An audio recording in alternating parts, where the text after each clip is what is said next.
2019 साली कोरोना सुरू झाला आणि कोरोनामध्ये आपल्याला 1-2 वर्ष काही सुधारलंच, एकामेकाशी संवाद साधता आला नाही, एकामेकाशी भेटता आलं नाही. नंतर या मोदी बाबांचं सरकार आलं आणि मग मात्र आपल्या समस्या वाढायला सुरुवात झाली. दहशतीचं राजकारण करायला सुरुवात झाली. आदिवासीला वनवासी करण्याचं षडयंत्र मोठ्या प्रमाणामध्ये त्या काळामध्ये पाठीमागे महिनाभरापूर्वी दिल्लीला एक आदिवासीचा मेळावा झाला आणि त्या मेळाव्याचं आयोजन RSSने केलं. आपल्या राज्याचे मुख्यमंत्री या राज्यातले 25,000 आदिवासी घेऊन त्या मेळाव्याला, पण या हरामी आदिवासी विकास मंत्र्याची त्या स्टेजवरून आदिवासी सुद्धा म्हणायची वनवासी. तुम्हाला काय म्हणतात ते? वनवासी. वनवासी शब्दाचा अर्थ सांगितलं त्यांनी. ज्याला आई नाही, ज्याला बाप नाही, ज्याला कोणीच नाही, तो नुसता पावसाच्या पाण्यात टपकन आपल्या त्या किड्यासारखा पडेल असा निराधार, त्याला वनवासी. आणि असे वनवासी म्हणून ते अमित शहा सहित सगळेजण त्या ठिकाणी तुम्ही वनवासी वनवासी म्हणून सगळ्यापुढे संबोधत होते. आणि खालचे जे होते हरामी, ज्यांचे जेडे घेऊन फेकणारे, ते सगळेजण खाली काढले. वाईट पद्धत होते. आदिवासी म्हणजे या देशाचा मूळ मालक, देशाचा नागरिक, या देशातल्या नैसर्गिक साधन संपत्तीचं संवर्धन करणारा माणूस. आदिवासी म्हणजे या देशातल्या इंच भूमीवरती मालकी हक्क प्रस्थापित करणारा माणूस. हे त्याचं अस्तित्व नष्ट व्हावं म्हणून त्याला वनवासीच्या यादीमध्ये टाकून त्याला वनवासी म्हणावं. आणि त्यासाठी षडयंत्र रचून माणसं ते RSSच्या गावागावामध्ये जाऊन तुमच्या डोक्यात तक्रार भरवण्याचं काम करतात.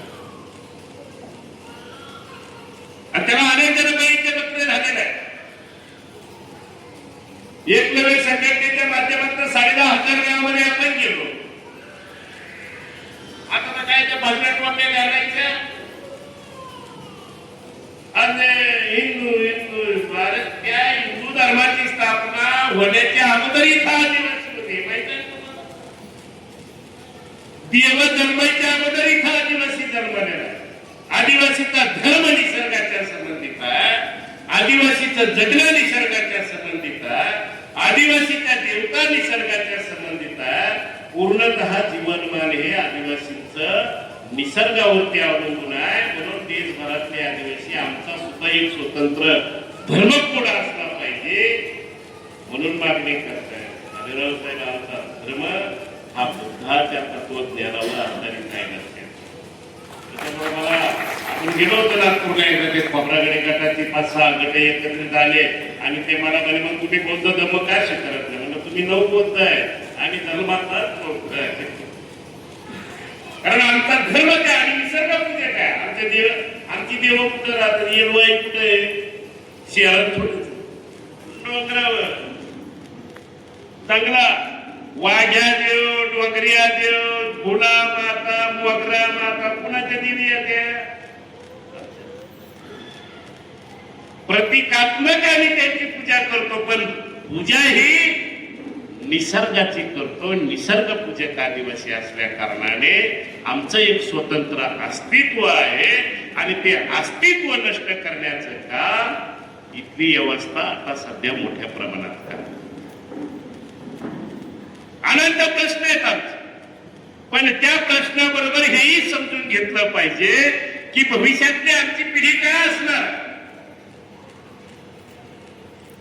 कोणी सतर पटर त्या हिंदुत्वाच्या नावाखाली दारू काढणारे, हिंदुत्वाच्या नावाखाली बंदी दिली, खिसे कापणारे, चोऱ्या करणारे, या हिंदुत्वाच्या भगव्या झेंड्याच्या आडून या असल्या पद्धतीचे चारित्र्यहीन लोक बदनामच करतायत, बदनामच करतायत.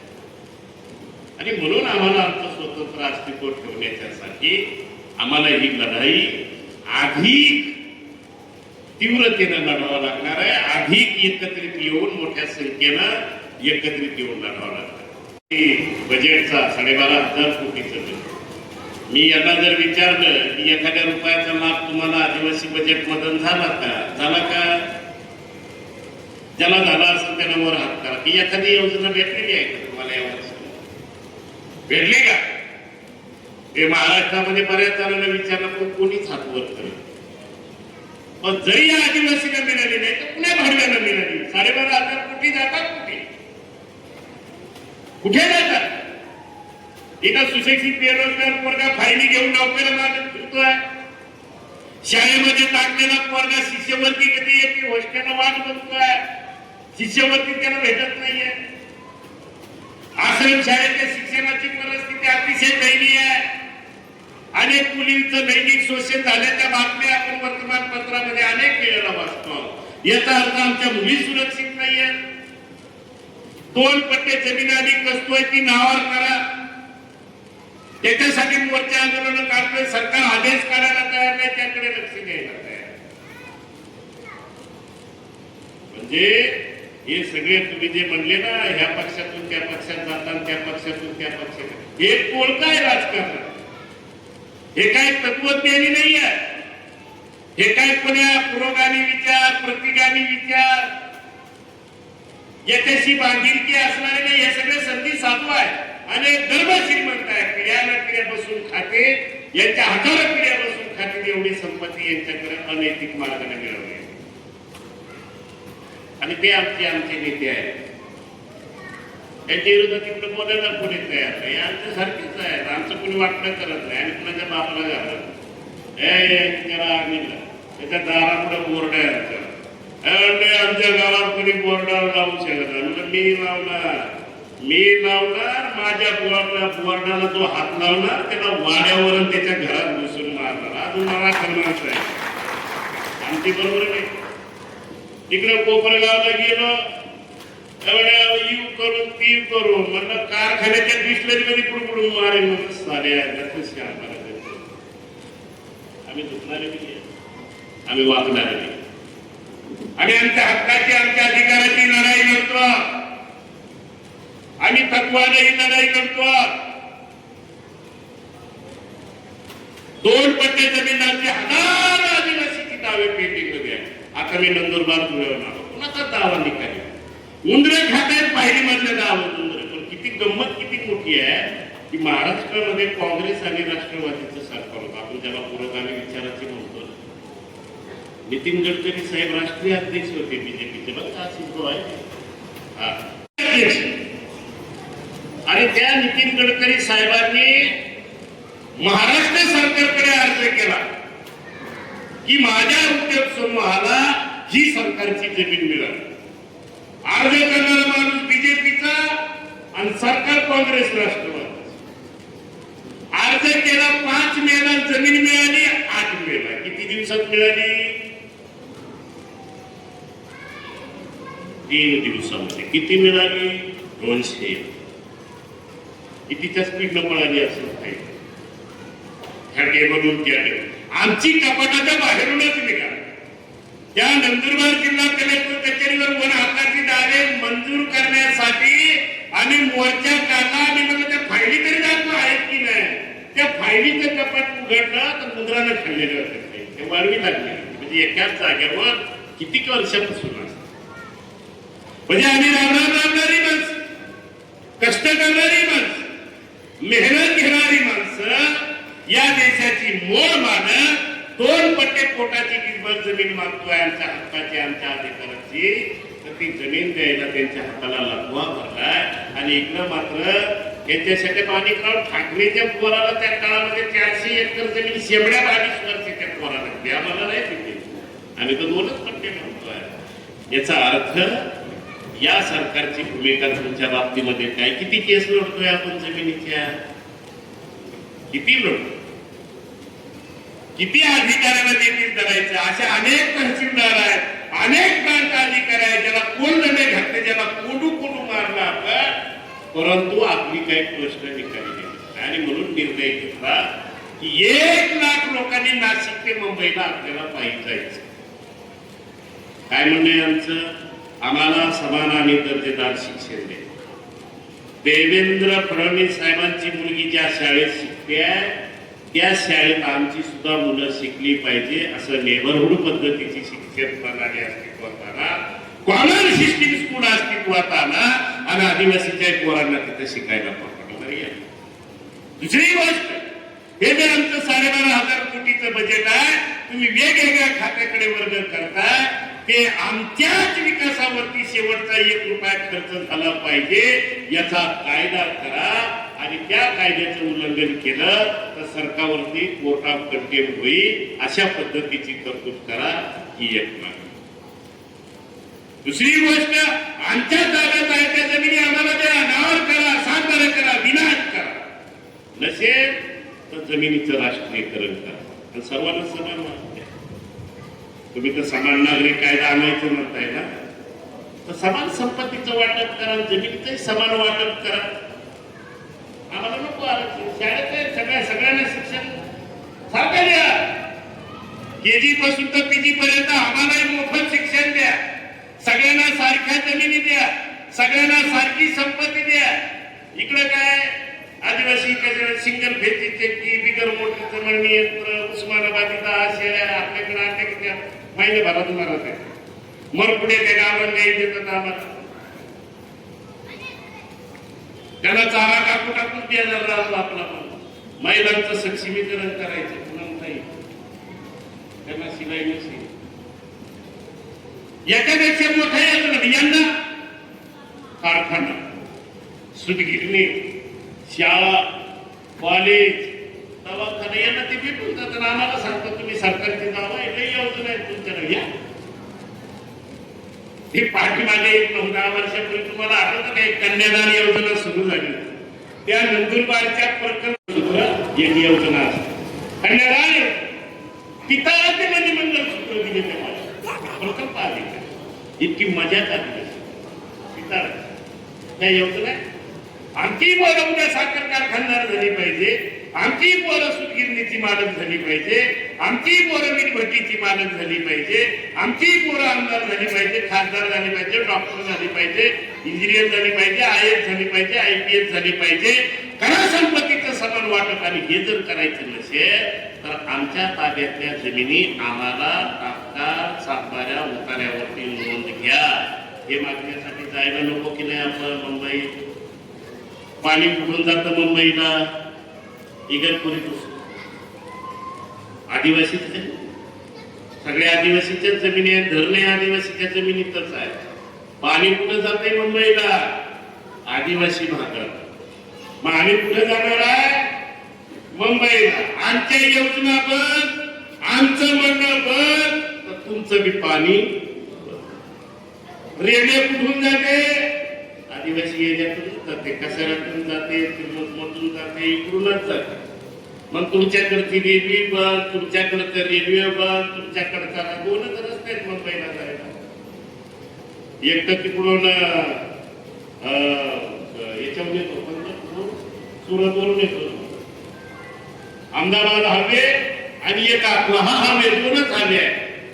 त्याच्याशिवाय मुंबई वाल्याला कुठे जातात येत नाही, त्या मंत्र्याला बाहेर करता येत नाही, कशाला जाता येत. हे सगळे 1 लाख लोक गेली, हे सगळं म्हणणं मान्य केल्याशिवाय मुंबई सोडायची नाही. अशा पद्धतीचं एकच आंदोलन करण्याची माझी स्वतःची इच्छा आहे. म्हणून महाराष्ट्रभर तुमच्या सगळ्यांची चर्चा करतो. वाटतंय जावं आपण दिंडीला तर जातो ना, पंढरपूरला महिनाभर जातो. अशी ती 8 दिवसाची दिंडी काढायची, मस्तपैकी सगळ्यांनी एकत्रित राहायचं, 5-6 मुक्काम करायचं. आपल्याला माहिती आहे आपल्याला मुंबईत सुरू देणार नाही, त्याच्या अगोदरच आपलं म्हणणं मान्य करतील, पण आपल्याला जायचं. एकदा मुंबई सगळेजण बघू. आणि काय जीवाची मुंबई असते ती एकदा पायी जाऊ. नाही म्हणतात मुंबई कुबेरांची, आमच्या अण्णाभाऊ म्हणायचे की इथं सगळे हरामखोर, भाड खाऊ, रिकाम टेकले लोक ऐसाने आरामीचं जीवन जगतात. त्यांचं जीवन आम्हाला एकदा बघायचं आणि ते जीवन आमच्या ग्रामीण भागातल्या लोकांना मिळवण्यासाठी आमचं हे म्हणणं आम्हाला मांडायचं. हे जर मान्य नसत तर मुंबईच्या मंत्रालयामध्ये खाकीचे कपडे घालून बसणारे जे भाडकाऊ आहे तिथे भाषण करतात, त्यांना गावबंदी करायची, त्यांना आदिवासी पाडेबंदी करायची, ही योजना आम्हाला भविष्यामध्ये राबवायची. त्यासाठी आम्हालाही व्यापक स्वरूपाचं जन आंदोलन करायचं. तुमची आहे, तुमची तयारी आहे? महिला पुरुषांची आनंदानं जाऊ. सगळी खाण्यापिण्याची व्यवस्था करू. काका म्हणले, आमचे सुधीर भाऊ म्हणले, आमचे भालेराव साहेब म्हणले, आम्ही जेवणाची व्यवस्था करू. जिथं मुक्काम असेल 2 टाइम जेवणाचे याच्याने आमचे खाणेपिणे आमचं आखरून पाखरूने आपण सोबत घेऊ. 2 कंटेनर करू, त्याच्यात सगळं टाकू आणि आपला लाल झेंडा लावू. निघा ते एकलं नाही तर असं काही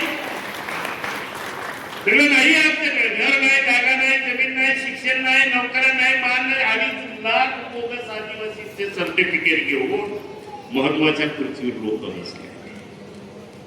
सुप्रीम कोर्टाने निकाल दिल्यावर सुद्धा त्यांना काढलं नाही अथवा वेगळ्या खात्याकडे वर्ग त्यांच्या हक्काच्या जागा पडून बसल्या. सुप्रीम कोर्टाचं लोक मानायला तयार नाही. सगळ्या लोकशाहीचे 4ही खांब जळमळीत झालेले दिसले. राजेभाऊ वाईट वाटू देऊ नका, तो एक खासदार होता बिचारा, आता कुठून गेलेला तो तुमच्या शिवसेनेतून काय ना त्याचं पाटील तो कल्याण जायचा, मुंबईचा दक्षिण मुंबईचा खासदार संजय दिना पाटील आहे. मला धुळ्यामध्ये पत्रकारांनी विचारलं की तुम्ही आहे ना असे काही मोठे असे जोर लावून बोलत नाही पत्रकार. ते म्हणलं किती जोर लावू, माझ्या इतकं तर कोणी जोर लावू नाही म्हणजे तरी जोर लावून बोलत. मी म्हणलं तुम्ही सुद्धा जोर लावून बोलत नाही. संजय दिना पाटील तुम्हाला असा म्हटला, एका पत्रकाराचं तंगड तोडील म्हणे, फुकट नाही म्हणजे तुम्हाला जीव घालतोय म्हणे. त्याच्यावर काही जोर लावून बोलत नाही. आमचा पत्रकार काही बोललाच नाही. म्हणजे काही मोदी मीडिया अशा प्रकारची आहे की जी त्या मोदीचा त्या भारतीय जनता पार्टीच्या लोकांचं कौतुक करता करता काही थांबत नाही. न्याय व्यवस्था तर कशी आहे तुम्हाला माहित आहे. हे न्याय न्याय न्याय दिसानं जे कॉक्रोच पैदा केली तो संस्थापक अध्यक्ष आहे. अभिजित तिप्पेचे अगोदर कोण आहे संस्थापक अध्यक्ष? न्यायमूर्तीच आहे ना, मुख्य न्यायाधीशच होता कॉक्रोच जनता पार्टीचा. कॉक्रोच काय कसा विश्वास ठेवणार आहे? न्याय व्यवस्था त्यांच्या ताब्यात, मोदी मीडिया त्यांच्या ताब्यात, सरकार त्यांच्या ताब्यात, विरोधी पक्षाचं काही म्हणणं ऐकायचं नाही. अशा पद्धतीची गुलामगिरी लागण्याचा प्रयत्न आमच्यावरती करण्याचा मी बोललो की ते दहशतवादी. उद्या कदाचित मला ते नक्षलवाद्याचा नेता म्हणून ऐकू शकते. त्या म्हणल्याबरोबर आमची काही ईडी चौकशी करत नाही, पीडी चौकशी करत नाही, आम्हाला जेलमध्ये टाकणं, आम्हाला कुठेही टाकणं, साल्यावर तुमचा मात जिरवल्याशिवाय आमची ही भूमिका थांबणार अजिबात थांबणार. आणि एकट्याने महाराष्ट्राच्या 10,500 गावामध्ये एकटा आदिवासी संतापत नाही. रबल माहिती ना, रबल ताणत तोपर्यंत ताणत आणि मर्यादेच्या बाहेर ताणलं की ते तुटतं. तशी आता ती तुटायची वेळ आलेली आहे. तुटायचीच वेळ आली. पण 80% लोक स्थलांतरित व्हायला नाही. ऊसतोडी सारख्या ठिकाणी, विपट्टी सारख्या ठिकाणी. अशी जर परिस्थिती असेल तर तुम्हाला आम्हाला पुन्हा एकदा आमचा शत्रू कोण, मित्र कोण या संदर्भामध्ये विचाराची देवाणघेवाण करावं लागेल, ठरवावं लागेल. कोणीतरी आपलं येतं, कोणी आता आमच्याकडचं एवढे संघटना झाल्यात, गणेश मंडळासारखी मंडळं झाली गावागावामध्ये मंडळ. आणि सगळे काय काय मंडळाचं काम आणि जयंती की डीजे लावायचं, नाचायचं, फुल पिऊन नाचायचं, थांबल्यावर घरी जायचं. सगळी नाची गॅंग तयार झाली. लग्न लोकांचं नाचतंय,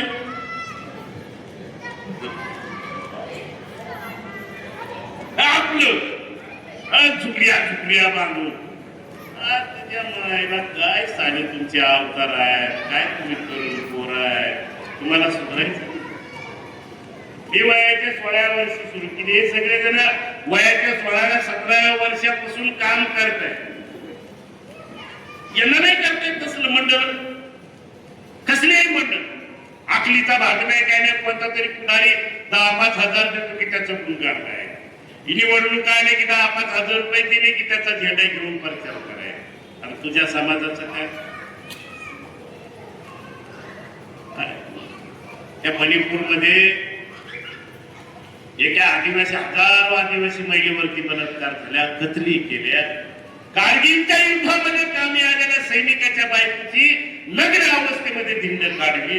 तुम्ही ते विसरून गेला. मध्य प्रदेशमध्ये भारतीय जनता पार्टीचा एक नेता एका आदिवासीच्या युवक कार्यकर्त्याच्या तोंडामध्ये लघवी केली, त्याचे व्हिडिओ आले. तुम्ही विसरता छत्तीसगडमध्ये आदिवासींच्या मुलींवरती लैंगिक अत्याचार झाले, बलात्कार झाले. तुम्हाला रागच येत नाही, मलाही. अरे मी जिवंत माणूस आहे. तुम्ही म्हणले ना माझ्या आंदोलनात 34 पोरं मेली, माझ्या आंदोलनात सुद्धा हजारो पोरं मेली. कार्यक्रम नुसता स्वाद चालू आहे, मेलेलीच राग. आमच्या आंदोलनात मेली, आपण 26 वर्षामध्ये बरेच जण मेली. फक्त जिवंत आहे, स्वाद चालू आहे, बाकी राग येत नाही. एकदम निर्घट झाला. तुम्हाला जोपर्यंत राग येत नाही तोपर्यंत तुम्ही आदिवासीच्या पोटचेच नाही असणार. त्यांच्या विना नाही एक करते एकटा लागला इंग्रजांना सगळं नांदोर शिकवले का भागवली नाही जवळच एकटा लागला. इंग्रजांच्या पोलीस खात्यामध्ये पोलीस कमिशनरच्या हुक्याच्या नोकरीला लाख मारून 7,500 दिनांच्या पोरांची फलटण तयार करून या देशाच्या स्वातंत्र्याच्या लढ्यामध्ये रणंगणामध्ये लढता मेला पण रणांगण सोडून पडून नाही. आणि आता आमचं काय नका बाबा त्या ढवळे साहेब नको गावने जाणे गोळावर येतात. कशाला तो ढवळे साहेब नको कोणी नको असं आपल्या असं आपला मटरी गावने दान गेले बरोबर. काय प्रॉपर्टी आहे तुझ्या बाबाची काय काहीच नाही ना आपल्याला. आणि तुझ्या पोटी जन्माला पोर काय तसंच तुला आता बरोबर आहे. बारकाने पोरं खेळतात. आता हे चाय बापाला जर विचारलं ना की हे कशासाठी पाहिजे केलं तर कुणालाच सांगता येईल. काय बनवायचं आहे एखादी तुम्हाला सांगायला की या पोरांना काय बनवायचं काय काय डोक्यात नाही ना. मग तिच्या डोक्यात नाही तिच्या पोटी जन्मलेली लेकरं म्हणजे ये बघ. मोदी साहेब सांगतात ना भाषण सगळ्या जगाला मनुष्यबळ पुरवण म्हणे. काय पुरवण मनुष्यबळ म्हणजे काय पुरवण. अरे आपल्या देशाचा पंतप्रधान आहे का जागतिक लेवलवरचा लेबर कॉन्ट्रॅक्टर आहे काय सांगतो.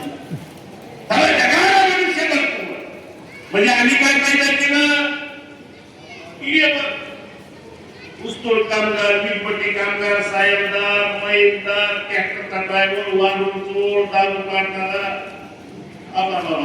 हे आमच्या कार्यकर्त्याच्या पोस्टिंग फायदा होणार आहे. हे लेबर पाहिजे करून नका.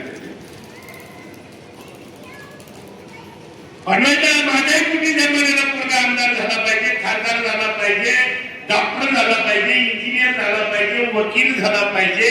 आणि हे करण्यासाठी या देशाचं सिस्टम त्याच्या विरोधात असेल तर त्याच्या छाताडावरती बसून शिवशाहू फुले आंबेडकरांच्या स्वप्नातली समाज व्यवस्था निर्माण करण्यासाठी मी माझ्या पुढच्या पिढीसाठी लढलं पाहिजे ही भावना ज्या कार्यकर्त्यांच्या मनामध्ये तयार होतो खरंच सैनिक असतो.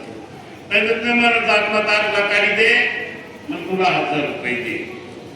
जमीन नावणी करी दे 5000 रुपये दे, 10,000 रुपये दे. काय आमच्याकडे असेल तर ती मी सांगा हेच काढून टाकायची. मी एक डझनानं माणसं काढून टाकतो. कसलं समाजाशी निष्ठेनं न वागणारे, त्यांची आर्थिक पिळवणूक करणारे, त्यांना फसवणारे, चारित्र्य नसणारी माणसं माझ्या संघटनेत काम करायचं नाही. आणि ज्याच्या मनात येत असेल की मला लागू होतं तर त्याला नीट निघायची अजिबात थांबायचं नाही. कमी जरी असले तरी समाजाचं उत्तरदायित्व निभावणारे कार्यकर्ते हे समाजाचं भवितव्य आहे. आणि हे समाजाचं एक पद्धतीने आंदोलन पुढे नेते तडजोड्या करणारे नेणार नाही. आणि म्हणून तुम्हाला आम्हाला आम्ही तरुण पोरांना सुद्धा विनंती करतो. उद्या आम्ही म्हातारे होणार आहे, ती म्हातारे होणार आहे.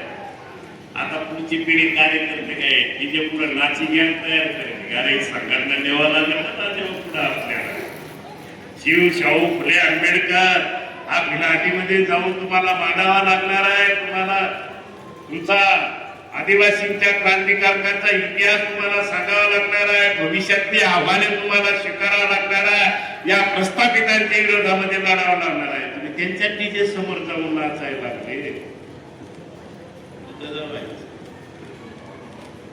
ए मेरे मुकद्दर को ये क्या हुआ, खरीदाता घोडा लेकिन गधा कैसा हुआ, अशी म्हणायची वेळ येऊ नये आपल्या.